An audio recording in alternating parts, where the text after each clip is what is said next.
চলো তোমাদেরকে আমি একটু আমাদের এখানে ভিউটা দেখাই।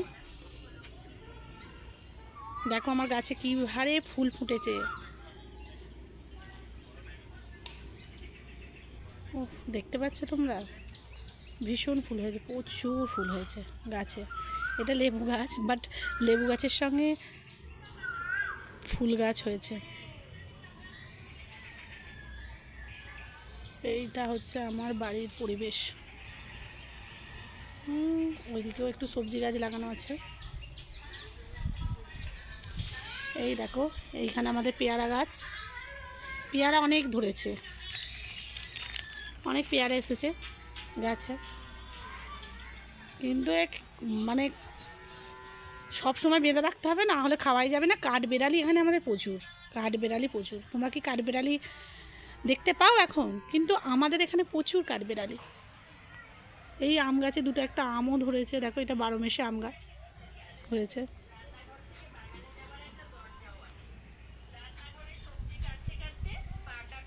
শাসে একটা রিলস করতে আসছে।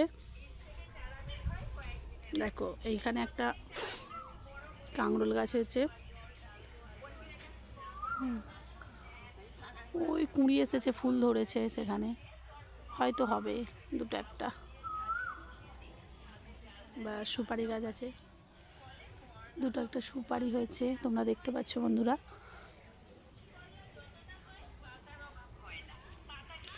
দেখো কিছুদিন আগে এই লেবু গাছটাতেও একটা বেলফুলের গাছ উঠেছিল। প্রচুর ফুল ফুটছিল, প্রচুর। আবার দেখো কেমন নতুন কুঁড়ি এসেছে, তোমরা দেখতেই পাচ্ছ। ভীষণ সুন্দর, ভীষণ সুন্দর লাগে যখন এই বেলফুলগুলো ফোটে।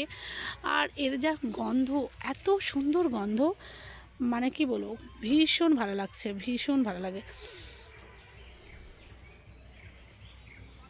এই লেবু গাছটা এখনও ফুলও হয় না, এখনও ফলও হয় না এখনও পর্যন্ত। দুবার কেটে দিয়েছিলাম, আবার হয়েছে। এই যে সারসি। তো আমি এখন সালে রিলস করতে এসেছি। এটা আমার মিনি ব্লগ হবে না, কারণ কি এটা মিনি ব্লগই। সো আমি এখানে রিলস করতে এসেছি, আর কিছু বলার নেই। কাল থেকে একটা বড় ব্লগ পাবে, ব্যাস। আজকে আমাদের এই রান্নাটা মনে এসেছে, এই জন্য মনে নিয়ে এসেছে মাংস। রাত্রিরে আজ খাওয়া হবে।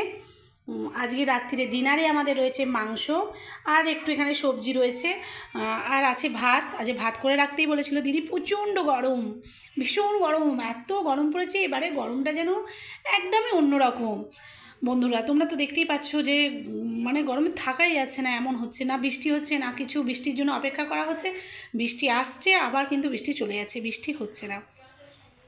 তো আজকে আমার ব্লগটা খুবই ছোট হবে, ভীষণই ছোট। কাল থেকে নতুন করে তোমাদের কাছে আমি আসব, তোমাদেরকে দেখাবো কাল থেকে নতুন করে ভিডিও, কোথায় যাচ্ছি কি করছি। তো আজকের মতন টাটা, আবার ফিরছি কাল আগামী দিন তোমাদের কাছে নতুন একটা ভিডিও নিয়ে। বাই।